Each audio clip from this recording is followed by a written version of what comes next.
Se sabe que Utah, particularmente el norte, es uno de los puntos paranormales y sobrenaturales más activos del planeta.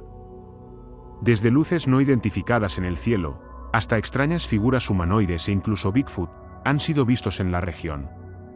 Tiene una larga historia de gran extrañeza, relatos, que se remontan a los primeros asentamientos humanos.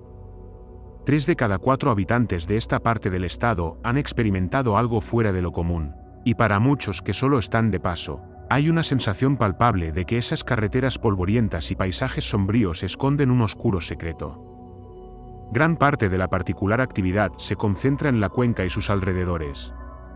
Pero algunos creen que dentro de ese radio hay un epicentro, desde el que parecen manifestarse todos estos extraños fenómenos. Un hermoso rancho de 480 acres situado a unas 100 millas al este del Gran Lago Salado. Como cualquier otra finca, tradicionalmente adopta el nombre del propietario actual, pero con el tiempo ha pasado a ser conocido por otro. Los campesinos sospechaban que este rancho era el punto central de una maldición que les habían echado los navajos. Los miembros de la tribu tenían, y siguen teniendo, prohibido poner un pie en esta tierra, ya que creen que está en el camino del Skinwalker. Por esta razón los lugareños lo conocieron como el rancho Skinwalker. A lo largo de la segunda mitad del siglo XX, el rancho Skinwalker fue propiedad de una familia, que durante mucho tiempo ha permanecido en el anonimato. Por razones desconocidas, abandonaron repentina e inexplicablemente la propiedad en 1987, dejándola vacía y desatendida durante más de 7 años. Eso fue hasta 1994, cuando fue adquirida por Terry y Gwen Sherman. Junto con sus 2 hijos, la pareja creyó haber encontrado la casa de sus sueños. La remota propiedad limitaba al norte con una alta cresta, que dominaba sus extensos y verdes pastos, los matorrales salvajes del bosque y su arroyo al sur. Toda la finca desprendía una belleza casi tranquila que no pasó desapercibida para la familia Sherman. Terry era un criador de ganado de alto nivel y esperaba que el rancho le proporcionara el espacio, la privacidad y la seguridad que necesitaba para llevar lo que era no solo su afición, sino su medio de vida al siguiente nivel. Había comprado el rancho por un precio extremadamente favorable, mucho menos de lo que valía, y cuando firmó el papeleo, aceptó las escrituras con una mirada emocionada e incrédula. Lo que ahora tenía en la palma de la mano era su ambición, sus perspectivas, su sueño. No podía saber que la tierra que acababa de comprar casi lo destruiría, no solo financieramente, sino también psicológicamente. Cuando vieron la propiedad por primera vez, Terry y Gwen encontraron la casa principal en un estado de deterioro, lo que por supuesto habían previsto, dado el tiempo que había estado vacía. Lo que no esperaban encontrar, sin embargo, era la enorme cantidad de cerrojos que aseguraban la casa, no solo en las puertas delanteras y traseras, sino también en las puertas interiores y en todas las ventanas. También encontraron cadenas muy resistentes, sujetas a grandes peldaños metálicos, que estaban incrustados en las paredes. No hacía falta ser un genio para deducir que se habían utilizado para encadenar a grandes y poderosos perros guardianes. Aunque estaban un poco inquietos por estas peculiaridades, Terry y Gwen las descartaron, creyendo que la pareja de ancianos que poseía el rancho antes que ellos había sido paranoica y excesivamente protectora. Al fin y al cabo, parecían bastante excéntricos. En el contrato inmobiliario habían insertado una serie de cláusulas inusuales. Por ejemplo, no se les permitió excavar en el terreno sin la aprobación previa de los anteriores propietarios. Estas irregularidades fueron pasadas por alto por la familia, pero en algún lugar de la mente de Terry, no pudo evitar preguntarse qué les había asustado hasta el punto de instalar este nivel de seguridad. Con el tiempo, por supuesto, llegaría a comprender que esta idílica y deslumbrante extensión de terreno era inquietante en más sentidos que su serena belleza. Y de hecho, las rarezas comenzaron casi de inmediato. El primer día de la mudanza, la familia Sherman estaba descargando un camión frente a su nueva casa, cuando vieron algo en el lado más lejano del pasto al sur. A medida que se acercaba, pudieron ver que se trataba de un lobo, que se acercaba con elegancia hacia ellos en una serie de giros en S. Esto puso inmediatamente a Terry en guardia, pero no era solo la presencia de un lobo lo que le preocupaba. Escalando contra los postes de la valla y los arbustos distantes, pudo ver que este animal era al menos 3 veces el tamaño de un lobo medio. Pero su comportamiento era curiosamente desarmante, parecía despreocupado, incluso amistoso. Redujo la velocidad y luego se detuvo a unos 50 metros de distancia.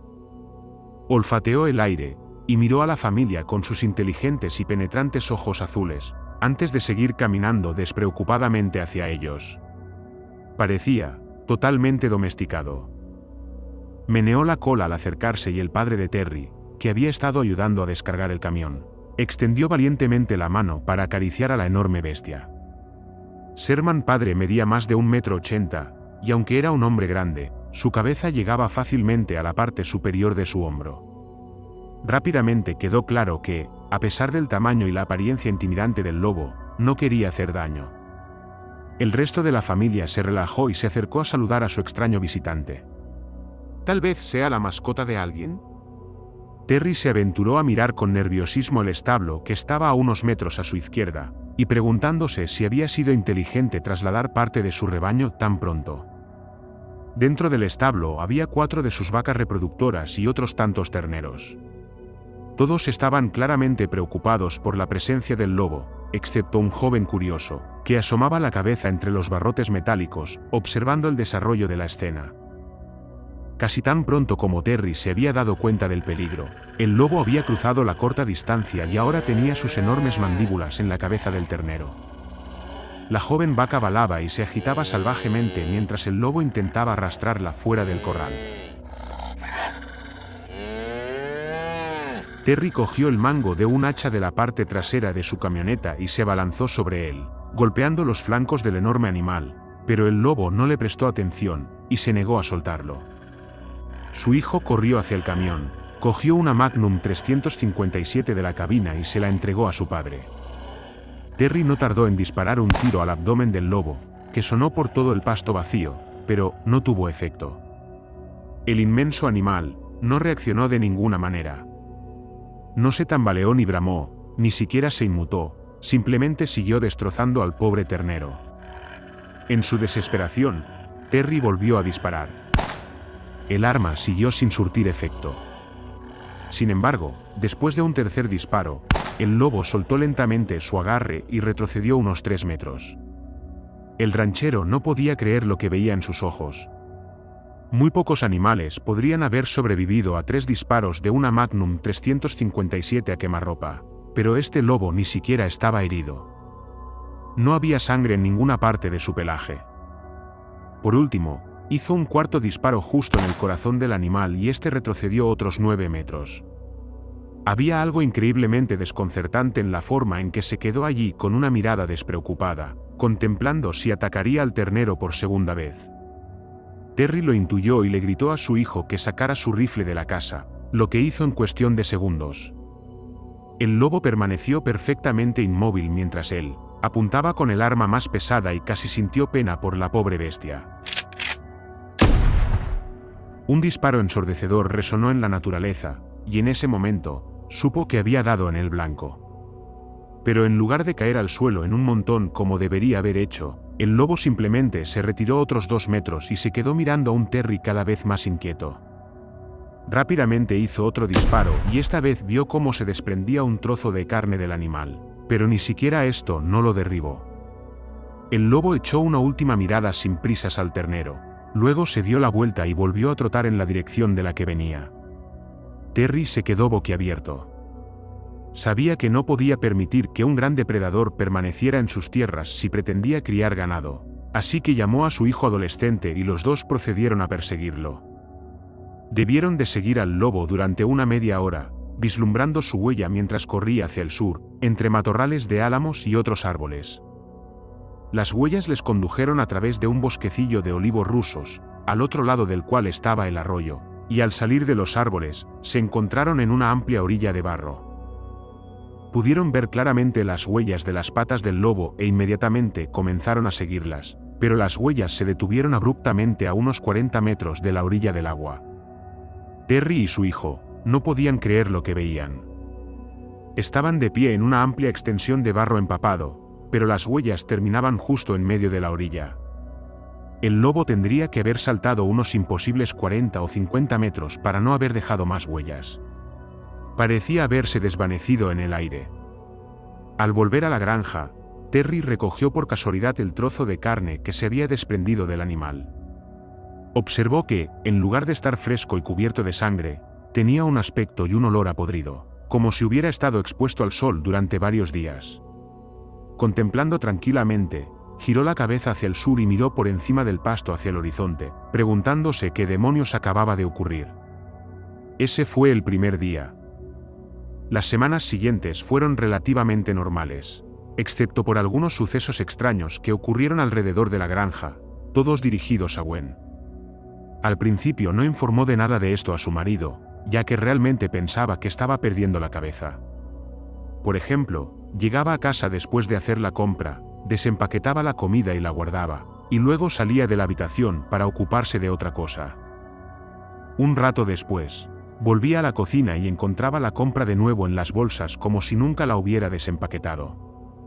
En otras ocasiones, iba a tomar su habitual ducha matutina. Cerrando la puerta detrás de ella, colocaba la toalla y el cepillo de pelo a un lado.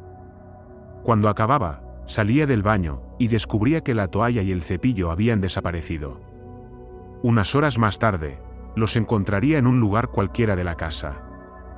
Las cosas continuaron así durante algún tiempo, y Gwen estaba cada vez más preocupada por su memoria. Hasta que Terry llegó una noche exigiendo saber quién se había llevado su excavadora de postes. La había estado usando para reparar una valla en el pasto y se había alejado por unos momentos. Cuando se volvió, había desaparecido. Gwen explicó que ella y los niños habían estado en la casa toda la noche y procedió a ayudarle a buscarlo. Sin embargo, no aparecía por ninguna parte. Unas semanas más tarde, fue encontrada colgada en un árbol en el otro lado del rancho, a 20 metros del suelo, que era insólito teniendo en cuenta que esta pieza de equipo pesaba más de 30 kilos. En ese momento, los Sherman estaban empezando a sospechar que algo no estaba bien en la propiedad que habían comprado. Una semana antes de que encontraran la excavadora de postes, un sobrino vino a quedarse con ellos y Terry decidió llevar al joven a dar una vuelta por el rancho. Su hijo también les acompañó y ya era bastante tarde cuando decidieron volver a la finca. Unos cientos de metros más adelante, Terry notó un conjunto de luces que se movían dentro de los límites de su propiedad. Ya había visto esas luces antes y había supuesto que alguien se había equivocado de camino hacia el este, pero ahora, al verlas de nuevo, sospechó que esas personas, fueran quienes fueran, estaban cazando en sus tierras sin permiso. Decidió que se enfrentaría a ellos e inmediatamente empezó a marchar en su dirección, pero al acelerar el paso, las luces empezaron a alejarse de él. Su paso rápido se convirtió en un trote, y mientras los chicos le seguían, empezó a preguntarse por qué no se oía el motor. Se habían acercado a menos de 100 metros cuando las luces se elevaron repentinamente del suelo, y flotaron sobre las copas de unos árboles lejanos. Terry y los chicos se detuvieron en seco, sorprendidos por lo que estaban viendo. Las luces continuaron su curso en silencio, antes de desaparecer de la vista. Durante el otoño, estas luces se convirtieron en algo frecuente, especialmente cuando Terry empezó a transportar su preciado ganado al rancho. La actividad pareció intensificarse con la llegada de su ganado de alta gama, y fue entonces cuando las cosas empezaron a ponerse serias. Cuando llegaron los meses de invierno, las tormentas de nieve azotaron la región y Terry se encontró a todas horas acorralando al ganado, que se había extraviado demasiado. Un atardecer, salió a caballo en busca de una de sus preciadas vacas Angus que llevaba casi 24 horas desaparecida. Había recorrido todo el rancho, excepto una densa zona de bosque al suroeste, hacia la que se dirigía ahora. A medida que se acercaba al gran afloramiento de árboles, se sintió aliviado al ver las inconfundibles impresiones de pezuñas en la nieve profunda, y ahora sabía que era solo cuestión de tiempo antes de localizar al animal. Se detuvo brevemente, mientras consideraba las huellas. Por la distancia entre ellas, determinó que había corrido a toda velocidad al entrar en la línea de árboles. Era un comportamiento extraño para una vaca, especialmente durante una tormenta de nieve, a menos que hubiera estado huyendo de algo. Pero, ¿de qué? Aunque era poco probable que un depredador estuviera cazando con este tiempo, no era imposible, pero solo pudo observar un conjunto de huellas. Siguió las huellas durante 20 metros entre los árboles y pronto llegó a un amplio claro. Las huellas continuaron hasta el centro del espacio abierto, y luego se detuvieron en seco. La vaca no aparecía por ninguna parte. Un escalofrío le recorrió la espalda al recordar cómo las huellas del lobo se habían detenido de forma similar, como si el animal hubiera desaparecido o hubiera sido absorbido por el aire. Buscó un rato más, pero empezó a perder la esperanza. Finalmente, se volvió hacia la granja con el corazón encogido. Lo único que Terry amaba más que su ganado era su familia, y perder una sola vaca o un toro no solo era económicamente devastador, sino que también le rompía el corazón. Tenía un profundo sentimiento de orgullo por el cuidado y la cría de cada uno de sus animales. En el transcurso del invierno, otras 4 de sus preciadas vacas y toros desaparecerían de forma similar. Terry empezó a pasar muchas noches al aire libre, tratando de averiguar quién se estaba llevando su ganado. Por desgracia para él, quienquiera que fuera o lo que fuera siempre parecía ir 2 pasos por delante. Las luces que se veían en sus tierras eran ya habituales, pero solo podía verlas de lejos, nunca de cerca. Por mucho que intentara acercarse silenciosamente a ellas, se alejaban como si supieran que estaba allí. Pero una madrugada, tras otra noche infructuosa, se dirigía a la granja cuando un movimiento en la periferia de su visión le llamó la atención. Para su sorpresa, vio una masa negra que se cernía sobre el suelo a unos 100 metros a su izquierda, silueteada contra la pálida nieve blanca. Inmediatamente, se agachó y observó en silencio el extraño objeto mientras se desplazaba por el terreno. A sus ojos parecía una versión ligeramente más pequeña del F-117. Sin embargo, sabía que no podía ser un F-117 porque esta cosa era completamente silenciosa, flotando a unos 6 metros del suelo como si desafiara la gravedad. De su casco salían luces de colores que revoloteaban sobre la nieve, como si buscaran algo. Terry pudo observarlo durante unos minutos mientras se dirigía hacia el oeste, antes de dar la vuelta y dirigirse de nuevo al este. Sentado en el frío, los brazos de Terry empezaban a entumecerse, y al estirar los miembros sus articulaciones crujían. En el silencio sepulcral, el sonido parecía muy fuerte, pero en realidad era tan insignificante que no habría sido oído por nadie que estuviera a más de 2 metros de distancia.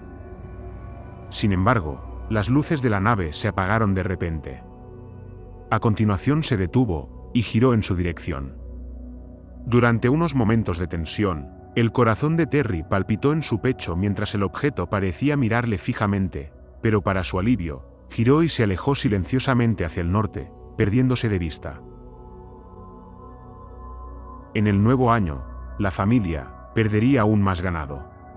Pero ahora reaparecían, a veces muertos sin causa aparente, otras veces ampliamente mutilados. La naturaleza de estas mutilaciones era muy extraña. Se arrancaban enormes trozos de carne y piel de los animales, pero no había sangre. Las heridas parecían ser siempre cortes con instrumentos de precisión, mostrando una calidad casi quirúrgica en lugar del desgarro salvaje de los depredadores. Los Sherman empezaban a sentir la tensión causada por estas pérdidas. A lo largo de 1995, la extraña actividad no hizo más que intensificarse. Se produjeron acontecimientos que, francamente, iban más allá de lo extraño. Las luces aparecían sobre el rancho casi todas las noches. Se experimentó más actividad paranormal en la granja. Comenzaron a aparecer entidades negras sin rasgos, que miraban a través de las ventanas, y más tarde, incluso entraban en la casa y se colocaban en los extremos de las camas. Del suelo emanaban sonidos extraños, casi como si hubiera maquinaria o vías férreas funcionando bajo sus pies. Los vecinos también lo oían. También oían voces incorpóreas, que hablaban en idiomas extraños y que venían del cielo. Una mañana, Terry se despertó, y encontró enormes agujeros excavados en su tierra, sin que se vieran los montones de tierra resultantes. De alguna forma, cientos de kilos de tierra habían sido retirados silenciosamente de su propiedad en plena noche. Además de esto, se vieron extrañas criaturas caminando por la tierra, desde humanoides que se parecían a Bigfoot, hasta extraños híbridos caninos con garras afiladas que atacaban a su ganado.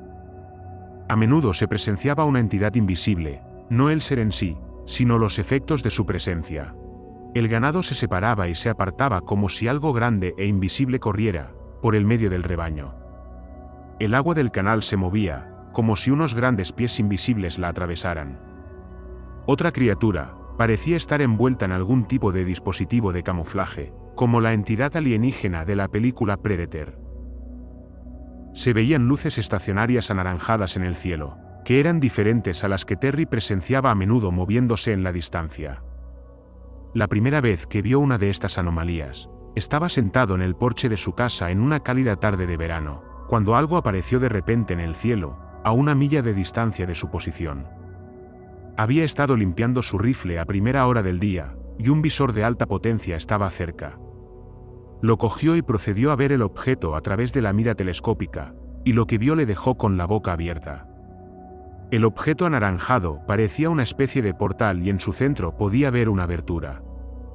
Al otro lado de esa abertura había un cielo azul, a pesar de que el sol hacía tiempo que se había puesto.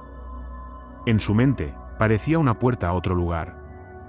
Estas anomalías se convirtieron en algo frecuente sobre el rancho, y Terry describiría posteriormente haber visto naves de formas extrañas entrando y saliendo de estas aberturas, en varias otras ocasiones. Aunque, el más estremecedor de todos los fenómenos eran los orbes. No eran tan comunes como las luces o los portales, pero cuando surgían, eran mucho más evidentes, entrando y saliendo de los árboles cercanos y acosando al ganado. La gran mayoría eran del tamaño de una pelota de tenis y de color rojo sangre. Pero de vez en cuando aparecían otros azules más grandes, y estas eran malas noticias. Apodados los malvados azules, estos orbes eran capaces de infundir un miedo intenso a quienes se acercaban demasiado a ellos. Tal vez fuera una determinada vibración o señal que emitían, que estimulaba una ansiedad extrema. Terry y Gwen no sabían por qué, pero temían los orbes azules más que cualquier otra cosa que hubieran visto en el rancho. Una noche, Terry estaba de nuevo en su porche, observando las luces sobre su propiedad como hacía a menudo, cuando divisó un odioso resplandor azul que provenía de la línea de árboles frente a la casa. Inmediatamente se puso en guardia cuando uno de los orbes azules salió de la espesura, y se dirigió lentamente hacia él. 3 de sus mejores perros de caza se sentaron a su lado y en cuanto vieron el orbe comenzaron a gruñir y ladrar. Sin siquiera pensarlo, Terry los soltó, y procedieron a perseguirlo de vuelta a los árboles. El miedo que era capaz de estimular en los seres humanos no parecía afectar a los perros, y Terry sintió que su ánimo se levantaba al considerar que había ganado una pequeña batalla. Pero de repente, de la oscuridad surgieron 3 aullidos de dolor y luego, nada. Esperó un par de horas, pero sus perros no volvieron. Estaba demasiado asustado para aventurarse a buscarlos, pero por la mañana, él y su hijo fueron a buscar en el bosquecillo de árboles donde los había visto por última vez. En el suelo, encontraron 3 montones de carne cauterizada, ardiendo en el aire fresco de la mañana. Esto era todo lo que quedaba de sus perros. Esto resultó ser la gota que colmó el vaso para la familia Sherman. Habían soportado mucho más de lo que podían soportar físicamente en los últimos 2 años. No dormían nada. Los niños iban mal en la escuela. Gwen había perdido su trabajo en un banco de la ciudad, y toda la familia había empezado a dormir en la misma habitación, debido a los extraños fenómenos que ahora entraban regularmente en su casa durante la noche. Adicionalmente, habían perdido 14 cabezas de ganado, junto con las mascotas de la familia, y ahora estaban al borde de la quiebra. Al ver esos perros vaporizados, ahora se hacía evidente el peligro que corrían. Terry se había puesto previamente en contacto con un periódico local, sobre la extraña actividad que se estaba produciendo en su rancho, y aunque fue ridiculizado rotundamente, la historia fue recogida por otras publicaciones. Por casualidad llamó la atención de un tal Robert Bigelow, un empresario multimillonario que había invertido recientemente una importante cantidad de dinero en la creación de un equipo científico cuyo objetivo era investigar sucesos de gran extrañeza. Se ofreció a comprar el rancho a los Sherman, que aceptaron de buen grado, y en julio de 1996, Terry y su familia habían abandonado la propiedad. El equipo de Bigelow, el Instituto Nacional para el Descubrimiento de la Ciencia, estaba listo para instalarse en septiembre de ese mismo año, y de hecho, permanecería en el rancho durante casi una década estudiando en detalle varios casos de fenómenos extraños. Tendrían sus propias historias que contar. Lo que encontraron allí fue tan intrigante, y francamente aterrador como lo que la familia había experimentado. Al menos por el momento, lo que había estado atormentando a los Sherman durante los 2 últimos años, estaba a punto de recibir una atención no deseada. Estaba a punto de enfrentarse a un equipo de investigadores intrépido, altamente equipado y bien financiado que era consciente de su presencia. El cazador estaba a punto de convertirse en el cazado.